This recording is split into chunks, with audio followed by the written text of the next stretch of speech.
Vamos a hablar con David Smolansky, es representante de Venezuela ante la OEA, justamente en este tema puntual que tiene que ver con la crisis migratoria venezolana y que por supuesto ya es un tema regional y que le compete a los gobiernos de toda la región. Smolansky, muchísimas gracias por este diálogo con nosotros.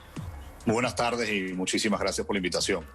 A ver, voy a preguntarle primero por la responsabilidad específica de Trinidad y Tobago. Algunas semanas atrás conocimos el caso de una balsa, de una embarcación muy precaria, arrojada al mar por autoridades de Trinidad y Tobago para que se regresen a Venezuela balseros que eran niños menores de edad. En un caso había un bebé de apenas meses.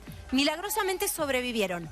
Hoy sabemos que hay otro capítulo con 28 muertos, por lo menos, por justamente este paso de la muerte, que por supuesto es el paso de la desesperación. ¿Cuál es la realidad y cuál es la responsabilidad de Trinidad y Tobago? Bueno, permítame hacerle un recuento de lo que han sido las últimas 3 semanas en relación a la crisis de migrantes y refugiados venezolanos con Trinidad y Tobago, porque han pasado hechos sumamente graves en muy poco tiempo. El primero, como ya usted lo describía, el pasado 22 de noviembre, 29 venezolanos fueron deportados a Trinidad y Tobago, literalmente lanzados al mar en una embarcación pequeña de pesca, sin mascarillas para el coronavirus, sin salvavidas para estar en alta mar, y estuvieron 48 horas desaparecidos. Entre esas 29 personas había 16 niños y afortunadamente, gracias a la presión de la sociedad civil, de la comunidad internacional, esas personas aparecieron y los niños hoy están en la isla. Ese fue el primer episodio. El segundo episodio es que la dictadura de Maduro coordinó con el gobierno de Trinidad y Tobago la deportación de 160 venezolanos a inicios de diciembre.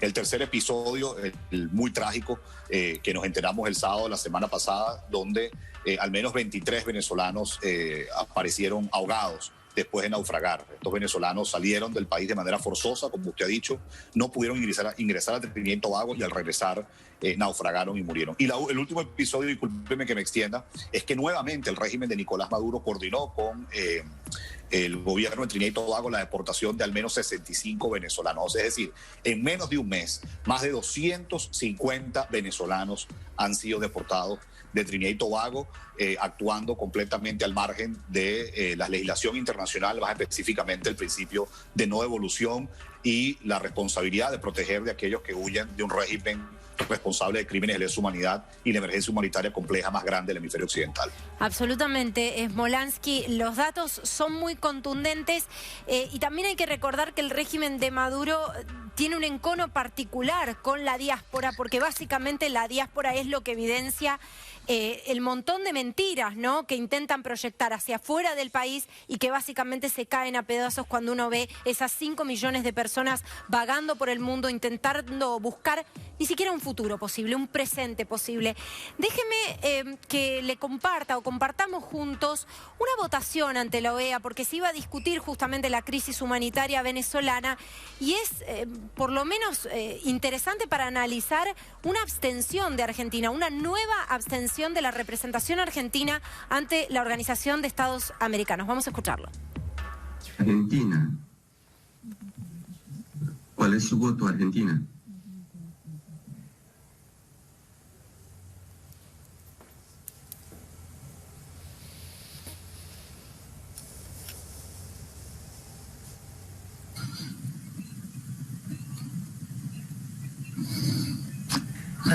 La delegación de Argentina, si puede solicitar la palabra, por favor.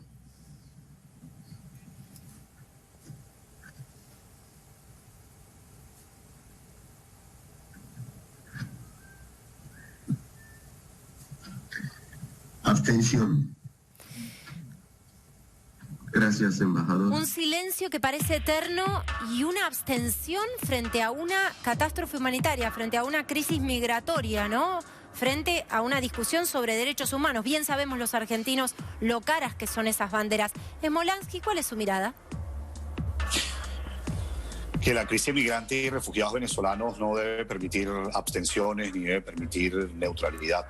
Esas posiciones pueden rayar en la complicidad. Más bien, Argentina ha sido un país que en estos últimos años ha dado ejemplo de proteger a migrantes y refugiados venezolanos. En Argentina hay al menos 170.000 venezolanos que han huido de la hambruna, de enfermedades, de la violación de derechos humanos y la inseguridad que hay en Venezuela. Es decir, Argentina le puede dar cátedra, por ejemplo, a Trinidad y Tobago de políticas que protejan, que atiendan, que integren a los migrantes y refugiados venezolanos. Entonces, ante esta situación que es una crisis humanitaria, el año va a terminar con 5.4 millones de migrantes y refugiados venezolanos. Es la crisis de refugiados más grande de la historia de América Latina y el Caribe, actualmente la segunda más grande del mundo, solamente superada por Siria. Se necesita el apoyo de toda la región para proteger a estas personas que llegan en situación muy precaria a Argentina, Trinidad y Tobago, a Colombia, Ecuador, a Chile, a Panamá, a México, cualquier país del continente hay un venezolano, pero también se necesita unas posiciones mucho más firmes y más ágiles por parte de la comunidad internacional para acelerar la transición en Venezuela, porque la solución para frenar esta migración forzosa pasa porque en Venezuela haya una transición hacia la democracia, pasa porque los venezolanos puedan recuperar sus libertades, pasa porque en Venezuela nuevamente haya Estado de Derecho, sea un país seguro y sea un país de oportunidad, especialmente para los jóvenes. Smolansky, ¿se puede hoy pensar en un horizonte de negociación con el régimen chavista o el costo de salida para Nicolás Maduro y para toda la cúpula del poder hoy es tan alto que no hay posibilidad de negociar justamente una salida, un horizonte de elecciones presidenciales?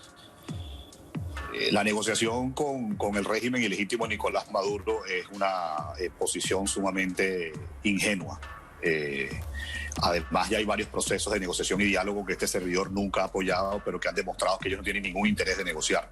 La negociación y el diálogo siempre ha sido utilizada por el régimen para perpetuarse en el poder, desmoralizar a la gente y que se siga yendo del país y fracturar a la comunidad internacional. Ellos no son políticos, ellos son un cartel del narcotráfico. Hoy la comunidad internacional y más específicamente los países de América Latina deben entender que el régimen ilegítimo de Nicolás Maduro se sostiene, en primer lugar, por cuerpos de seguridad que no tienen una posición institucional, sino una posición partidista de protección a la dictadura. En segundo lugar, se protege por grupos irregulares armados locales, hechos en Venezuela, pero también foráneos como el ELN de Colombia. Y en tercer lugar, y muy importante, discúlpeme que me extienda, por las economías ilícitas, narcotráfico, contrabando, trata de personas, minería ilegal, y en cuarto lugar, el apoyo de importantes actores externos como la inteligencia cubana, la Federación Rusa, China, Turquía e Irán. Entonces, esto es algo que tiene que tomar en cuenta la región, porque lo que pasa en Venezuela no solo afecta a los venezolanos, sino también afecta a los latinoamericanos y eso incluye a los argentinos. Así es. Y pese a la abstención, esto no representa o no es un correlato de lo que siente el pueblo de Argentina por el pueblo de Venezuela y por los migrantes de esa Venezuela, país hermano. Muchísimas gracias, Smolansky. Gracias.